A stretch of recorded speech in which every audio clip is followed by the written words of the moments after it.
All right, everyone. This is just gonna be a pretty, uh, just a pretty quiet stream. I'll see if maybe Sam wants to hop along at some point if he has some time. But it's just gonna be me for the most part. Gonna update my sheets and we'll be taking questions if anyone wants to know anything.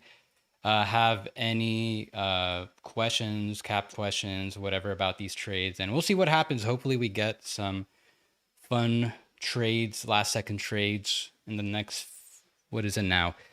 51 minutes. So I'm going to wait to see if more people come in.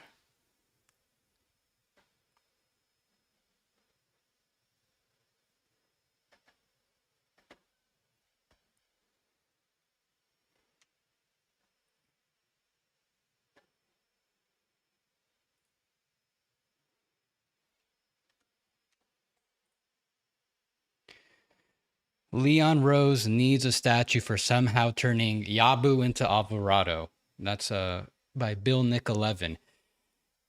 I feel like Knicks fans think that Leon Rose should get a statue for every small transaction, like any transaction, which even the small ones, they crush it. Got to give the Knicks a lot of credit. Like even I'm trying to think, like what other small deals have they done that just feels like so shrewd? I can't really recall off the top of my head, but yes, this Gershon Yabusele trade, getting off his salary. He's got that player option for next year. With first of all, doing that trade with the Bulls, not having to take back any, not have to send any picks for that. That's great for the Knicks. And then obviously only having to trade 2 seconds then to flip Terry for Alvarado. Yeah, that's great. I thought Alvarado would have to go for at least 3 second-round picks, maybe even a fourth, just based on the price of how some premier reserves, what they might have been going for over the past few years. So love it for the Knicks. I'll pull up their cap sheet right now.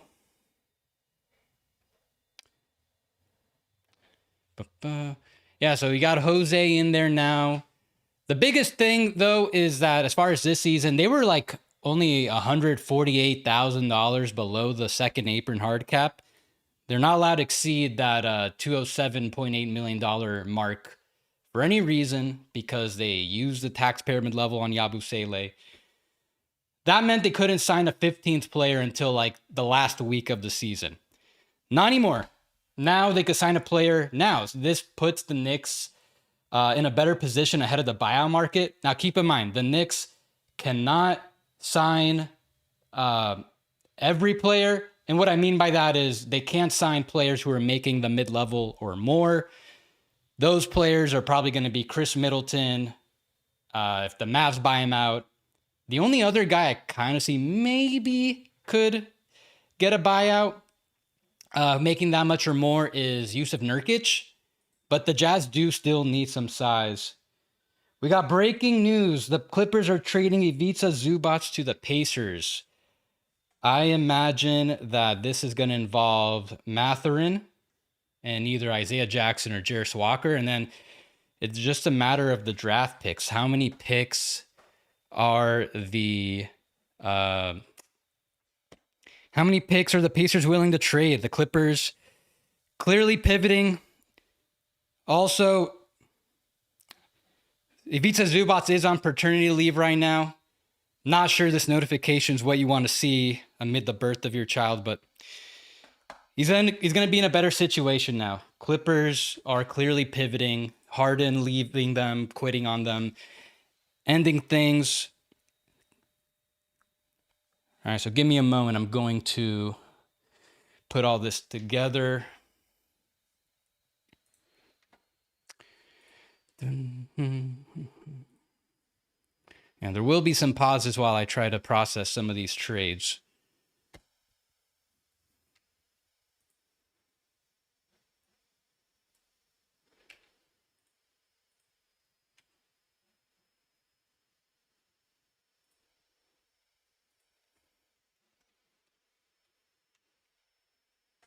And waiting for the details. But yeah, as far as that Knicks trade, yeah, great job by them to get all that for without Alvarado without really trading not much. They still have seven second round picks left.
Any details yet on the Zubats trade? I'm trying to find them.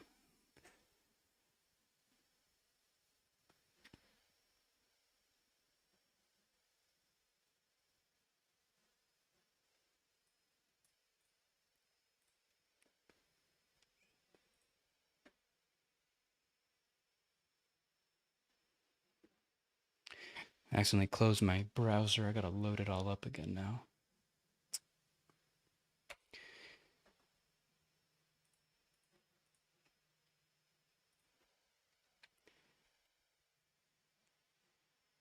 Now the Knicks can add another player to the roster as reported.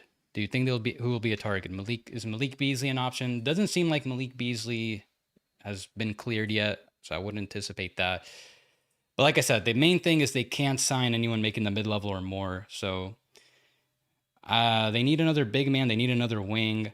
I would keep an eye on what happens to those players the Celtics just traded. Like Josh Minot just got traded to the Nets. I would guess the Nets probably waive him after. I think he would actually be a pretty nice signing for the Knicks.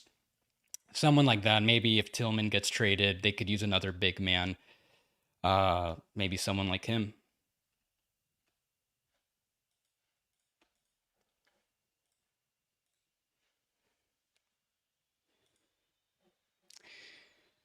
Let's see. I would be shocked if the Rockets don't make a trade to dip below the tax. I don't know. It's tough to do that. It's going to be really tough for Houston to do that without really chipping into their depth. Because they could maybe try trading 4 of these minimum guys, but I haven't done the math. I don't know if that keeps them under, which means that you're going to have to trade one of these guys to get under the tax, which I just don't see happening. So maybe there's something they could do if they want to, if they could trade Van Vliet or Steven Adams, bring back a healthy player who makes less. I find that unlikely. Seems like they're not going to do much. Yeah, Reddish in a late first for Hart. Yeah, that's just another very shrewd Knicks move that's paying off dividends for many years.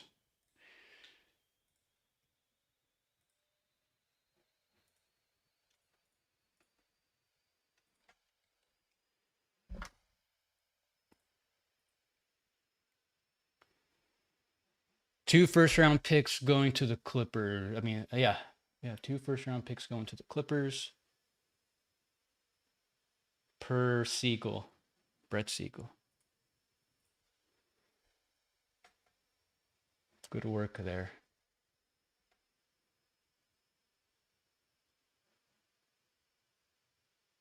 I'd anticipate they're not trading their 26th first round pick, which is looking like a top 6, 7, 8 pick.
Clippers have been getting calls in regards to Kawhi Leonard.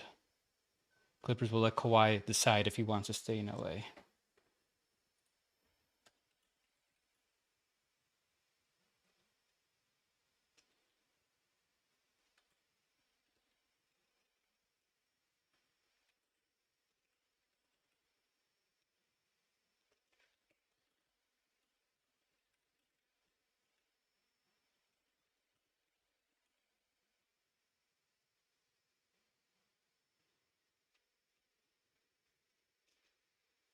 Mather into the Pacers, but that's not enough. They still need to send back another guy.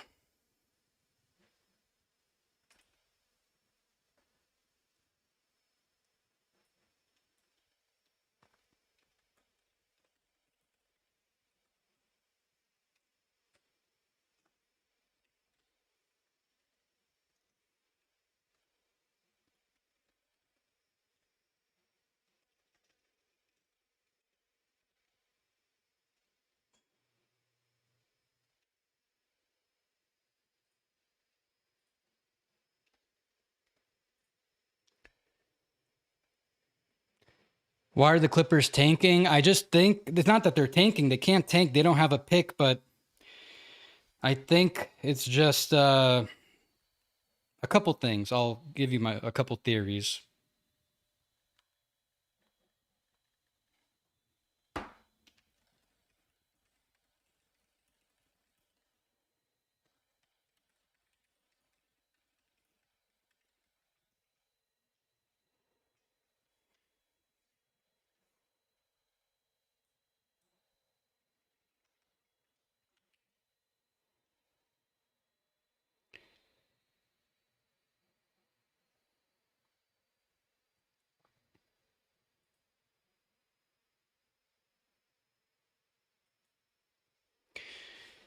So, yeah, the Clippers just don't have picks right now.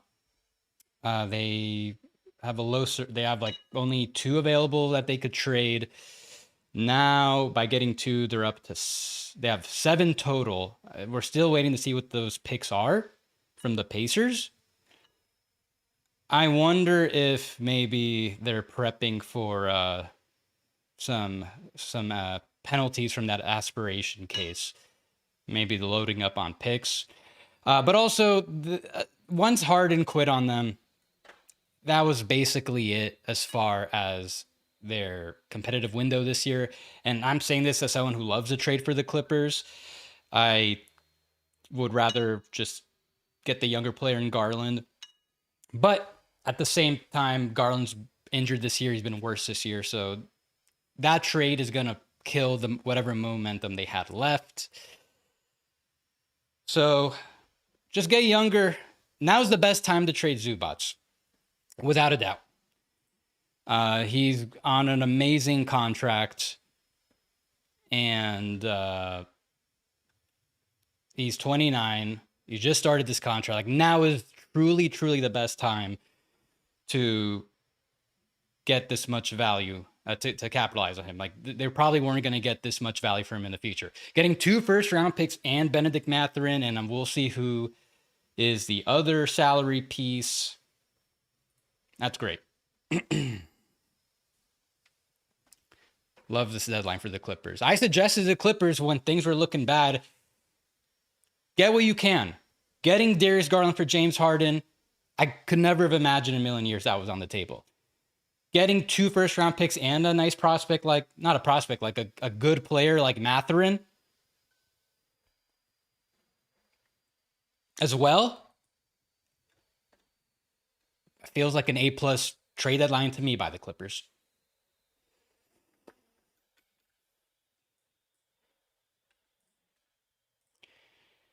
So let's see, Mathurin. So if it's Mathurin, let's see if I could try to figure out what this trade might be.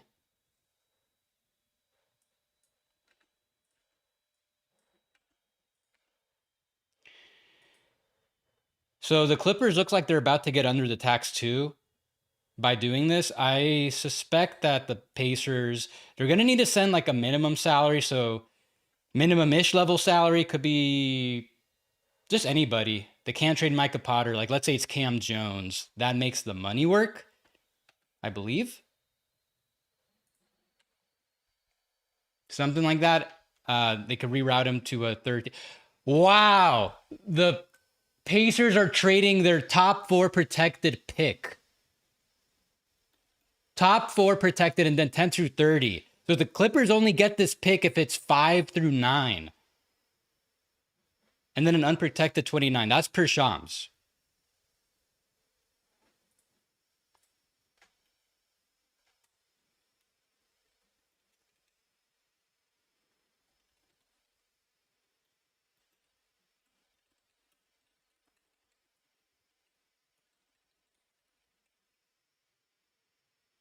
The Clippers only get it if it's 5 through 9.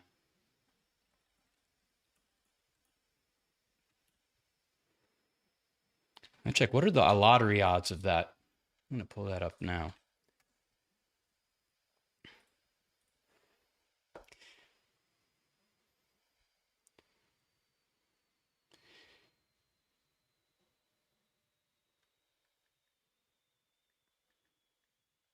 Currently 47.9% chance of being 5 through 7.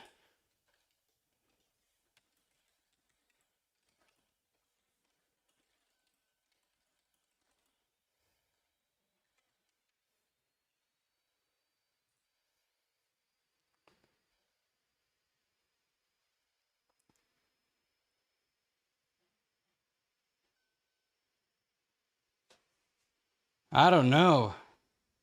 I don't know how I feel about this. Isaiah Jackson also heading to the Clippers.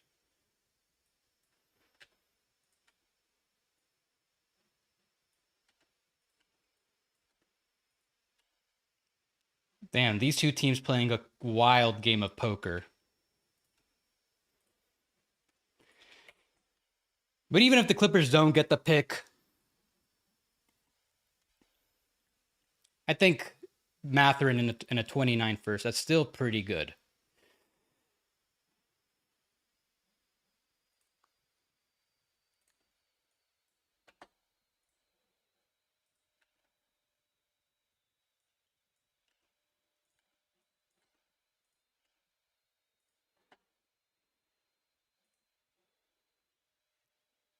All right, give me a second, everyone.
Wild.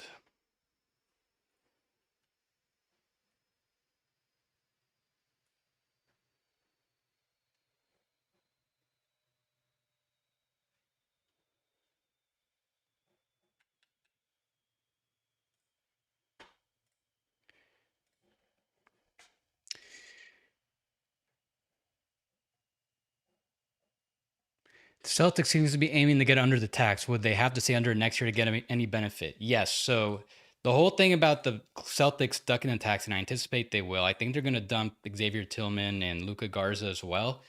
That by getting under the tax this year, next year, that's going to open up a runway for the Celtics. Then they'll be out of the repeater tax. They don't have to. That eliminates them paying higher tax rates. And then they can have a 3-year window between basically between 2027 once, and then Tatum will like be a year over 2 years removed from the Achilles injury. He can they will be able to spend as much as possible with that's the whole idea.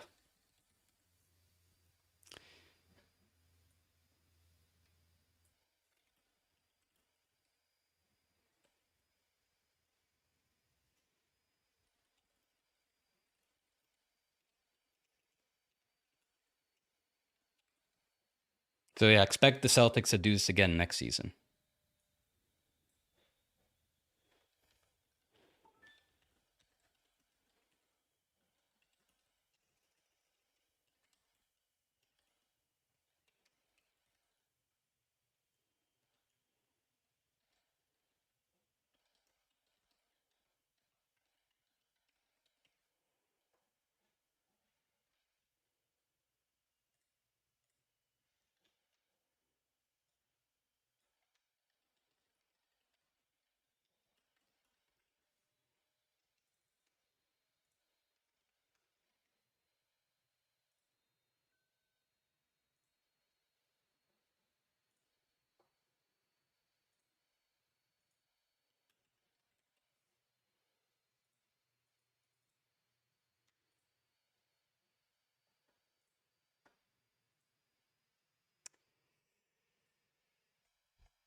Thank you, Brooklyn Brother BKL Sports Entertainment Show. Appreciate the words. Is Kawhi tradable given his aspiration issues? Seems like the Clippers are unloading players. So that's the interesting thing. Because if he's going to get his contract voided, the team bringing him in can either look at that as like, oh, I'm getting some cap savings, which is probably not the case. I think the team that trades for him is going to want to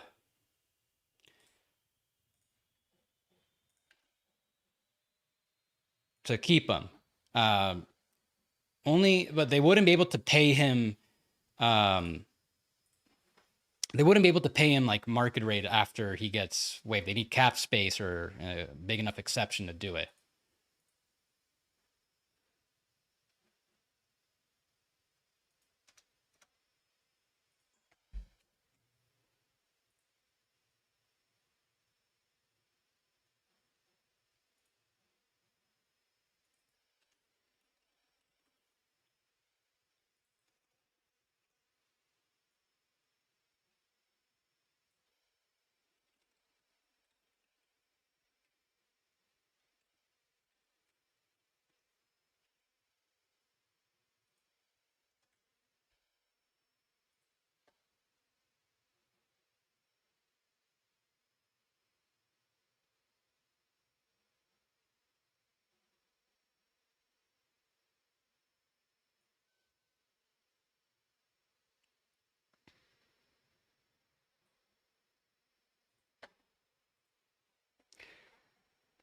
So that's the thing. The risk is if the contract gets voided, most teams wouldn't be able to pay Kawhi market value, and you might have given up an asset for nothing. Anything on the Cavs ducking the second apron? I don't know. We will see. That's TBD. What can they do to do that? Cleveland. So, realistically, at this point, I think that it would have to go through trading one of these four guys. Um, if Harden waived the trade bonus, it would have helped a little bit where they could just do like Thomas Bryant and Larry Nance. But that's what I anticipate. I think the Cavs will want to get below it. Doing that prevents their 2033 pick from being frozen, and they can then trade up to 3 firsts in case they put Evan Mobley on the table. If that's not enough, they can add 3 first-round picks on top of them. So we will see what happens there. I don't think the Bucks would get a better offer than Mobley plus picks.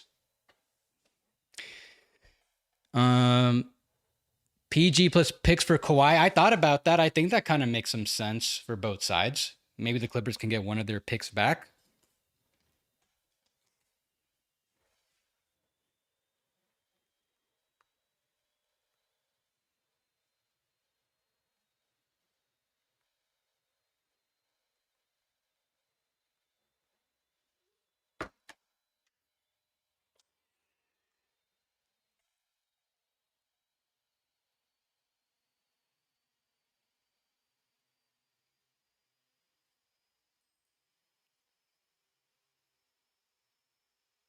So hold on, we're getting a couple more. Ah, I see.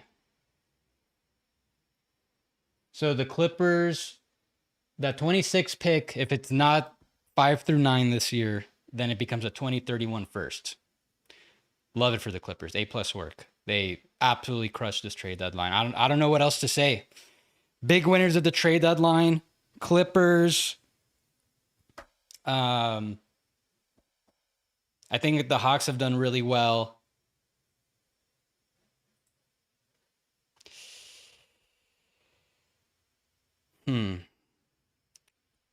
Cleveland, I think they're a better team now. I think they could make a push for first with Harden for this season, but overall I hate the long term prognosis of that.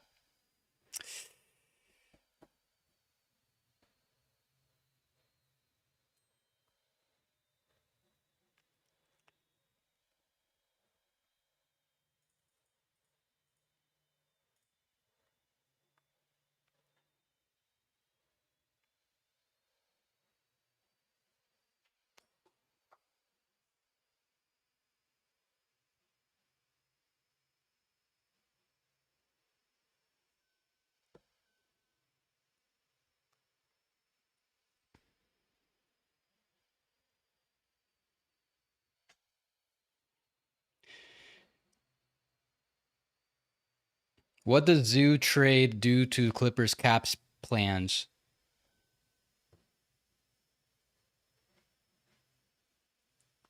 What does Zoo trade do to Clippers cap space plans? Oh, you know what?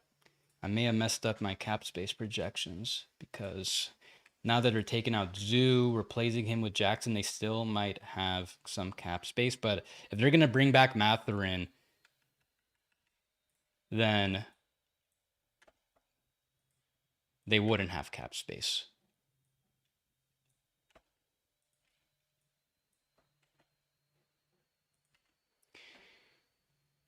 Okay, so the Clippers could still have about.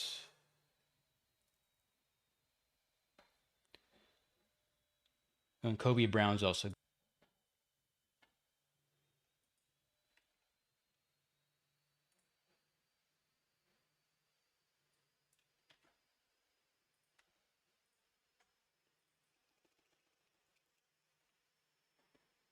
Looks like Clippers could still have about $36 million in cap space, something like that.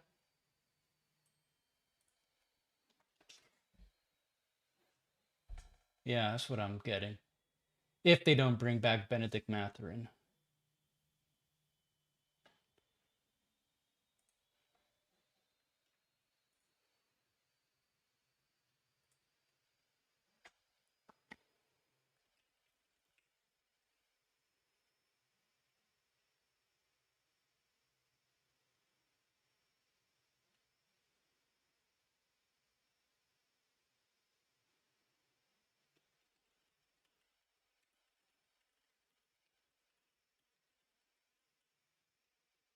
The Bucks are in talks with Grizzlies about John Morant per Brett Siegel.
So yeah, the Clippers could still have cap space, but that means they're not bringing back um, Mathurin most likely.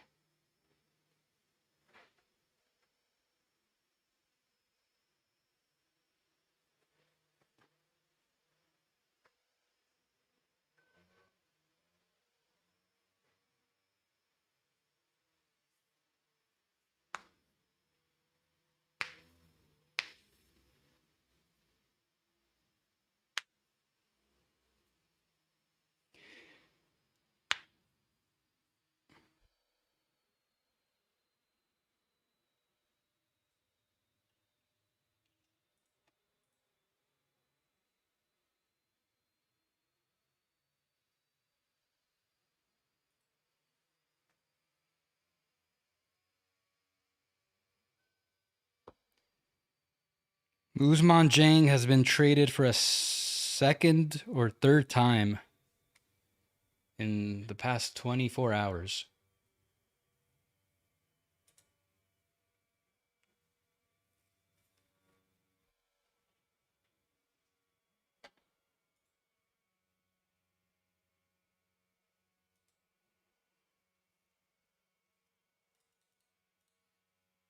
So really quickly, for those who are asking about Boston, here's what I'm anticipating is going to end up happening. How they're going to duck the tax. I think they're going to trade Garza, Tillman as well. They already traded Minot and Boucher. They're going to convert Amari Williams to a standard contract, which would be this much today. They could do the same thing with Shulga. So if they do that as well, then you get to the 12 player minimum required usually at all times. There'd be this much below the tax, 2.8. They could wait 2 weeks to get the 14, and they could just sign some buyout guys that'll make a little more than Williams and Shulga. So that's what I'm looking out for. The Celtics have about 2 second round picks left to trade. So that would presumably go one towards dumping Garza, one towards dumping Tillman, or maybe they send cash. I don't know. We will see what it is. OKC could be one of the deadline winners with Clips basing since OKC has their first round pick plus adding McCain. Yeah, I mean, I would have to say that the Clippers probably still finish in the play-in. Like they're not. When looking at the standings, I doubt they're going to get back to catch Sacramento, Utah, Dallas, Memphis. Those are the four, and Utah and New Orleans. Yeah, those five teams below them, and they're basically tied with Portland. So the Clippers have no incentive to lose. They're going to keep trying to win.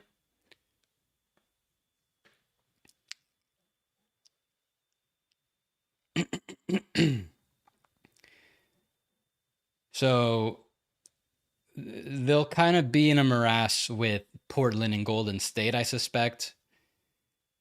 While the other top 7 teams in the West, so Phoenix and up, they're in a pretty good spot.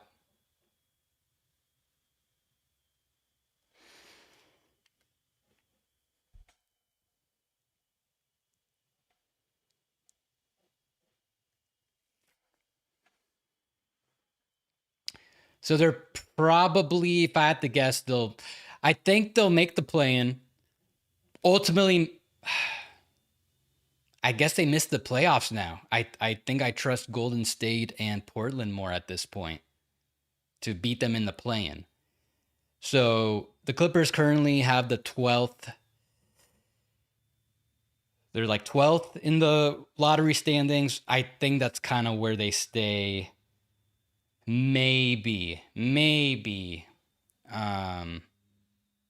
they fall a little bit.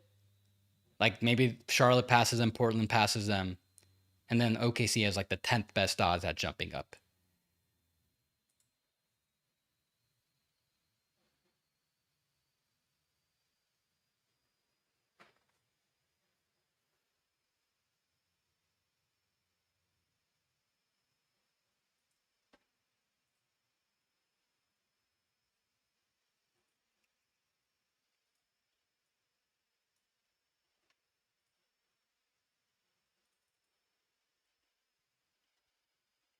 Okay, so the Clippers sent out Kobe Brown.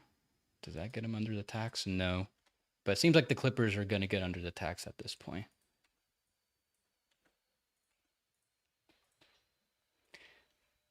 They're like a Batum dump away from ducking the tax.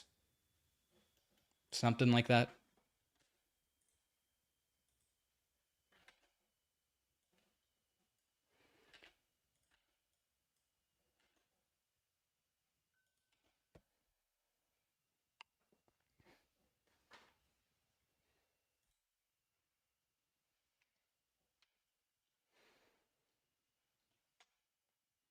By the way, once I'm done, I'm going to release something on the Substack for free on the buyout candidates and conversion candidates. Those kind of go hand in hand.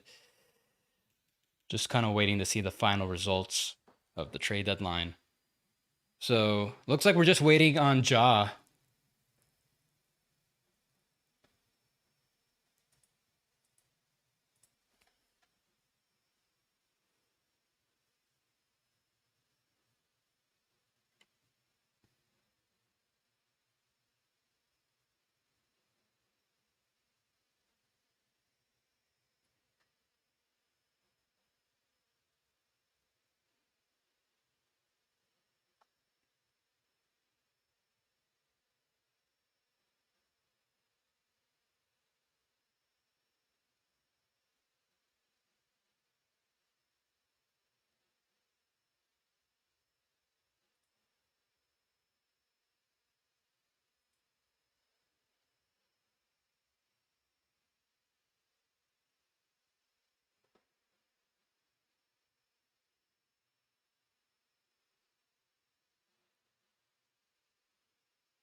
All right, guys, I'm gonna hop off. Got to take some calls, but this was fun little stream. Yeah, thanks for joining, everyone.